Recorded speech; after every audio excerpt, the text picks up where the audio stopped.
Our National History Day project is Should the United States Get Involved with Syria's Civil War?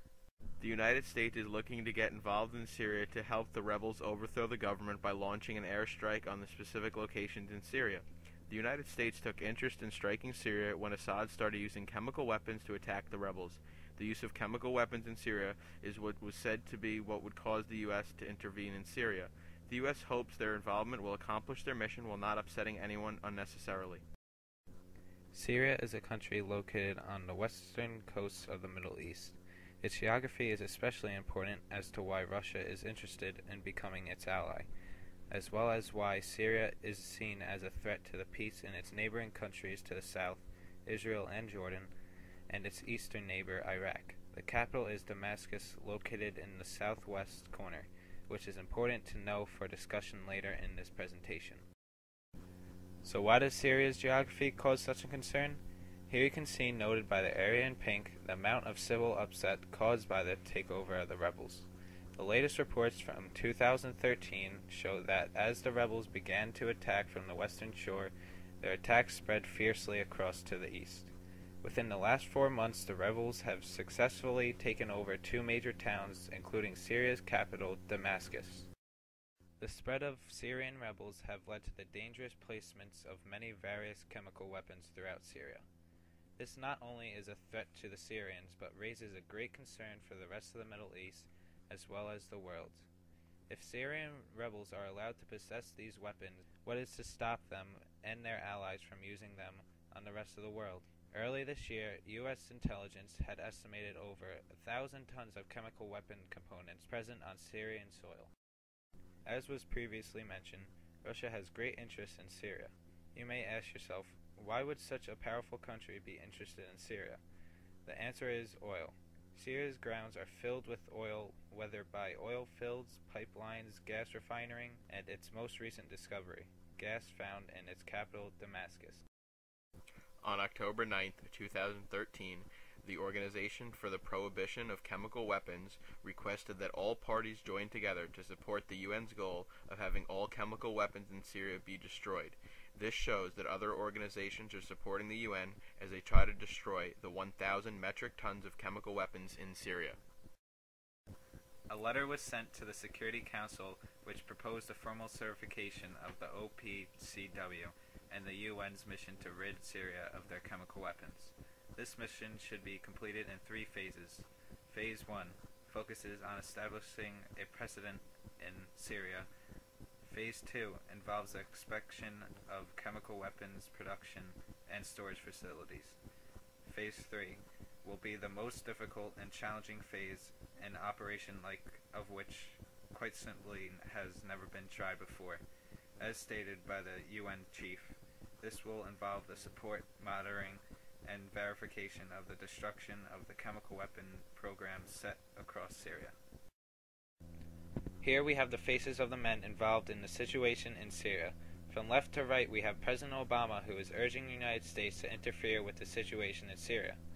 He states that by possessing chemical weapons, a red line has been crossed by Syria regarding human rights across the world. Next to Obama is the Iranian President Hassan Rouhani, followed by the President of Syria, Bashar al-Assad, and finally President Vladimir Putin.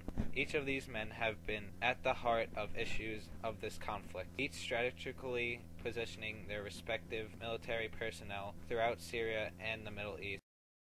Assad's regime committed a crime against humanity and a violation of the laws of war, said by Barack Obama during his address to the nation. The citizens of Syria are being killed by their government, and it needs to be stopped. The United States has a responsibility to save the civilians in Syria who are losing their lives due to the government's horrific acts of violence. 110,371 people have been killed since April 2011, since the start of the Civil War. 40,146 of them were civilians, and 5,800 children were killed. The Syrian government has crossed the line when it has chosen to use chemical weapons on their citizens. This is an act that needs some type of action to prevent future attacks. Letting this go unpunished could lead to more chemical attacks. The United States launching an attack could save thousands of lives and allow the rebels to overthrow their corrupt government. One of the major concerns of getting involved in Syria is the cost. It's going to cost the U.S. an estimated $100 million. This cost could increase depending on the U.S. course of action after launching the airstrike.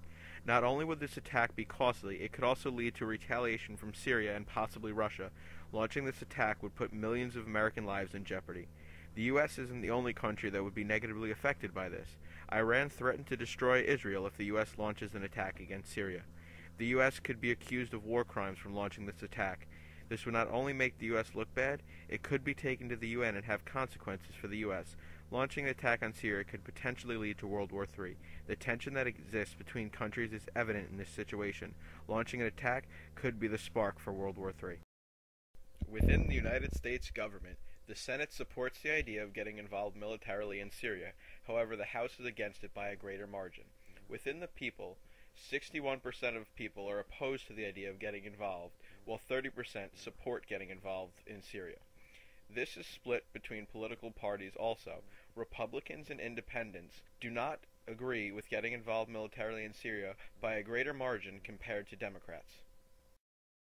The U.S. intervened in the war in Vietnam, fearing the spread of communism. During the 10 years the U.S. was involved in the Vietnam War, 55,000 servicemen were killed or listed as MIA. During the time the U.S. was fighting in the war, the U.S. citizens were being angered by the United States' involvement in the war. The soldiers were not viewed as heroes when they returned home like they were from all the other wars the U.S. fought in. The American people held huge protests all over the U.S., protesting their involvement in the war. The people felt the government got involved in a war they had no reason to fight in. Due to the large disapproval from the U.S. in the war, the United States eventually withdrew their troops from the war. Will Syria turn out to be another Vietnam, where the U.S. gets involved in a war they have no reason to, and the citizens all are against it?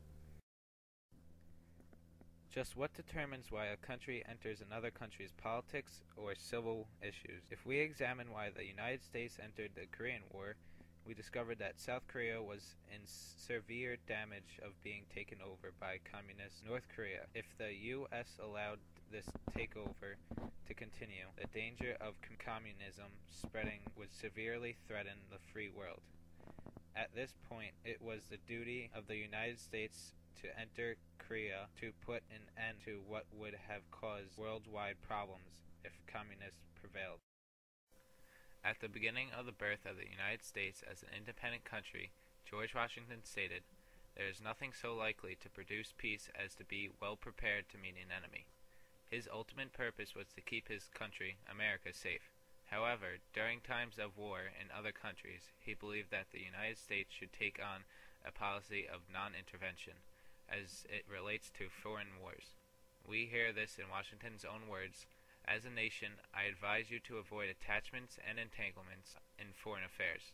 While we are contending for our own liberty, we should be very cautious not to violate the rights of others." During the American Revolution, the French supported the United States as they tried to gain their independence from Britain.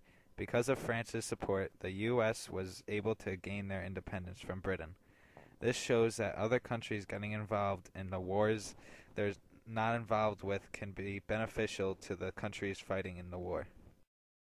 Does the United States have a responsibility to get involved in Syria when the UN is already doing so much to control Assad and the government? Should the United States risk lives and money to save the lives of Syrians when it could backfire on them and cause an international war? Does the U.S. feel a strong enough obligation to get involved in Syria? These are the questions the United States government needs to ask itself before it takes action in Syria.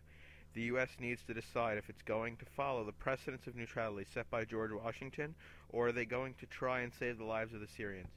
The answers to these questions should shape how the U.S. intervenes in Syria and how they choose their plan of action. The United States may have the right to launch an attack on Syria, but does that mean they should? Will Syria be saved by an attack, or will history be doomed to repeat itself like it did with Korea and Vietnam?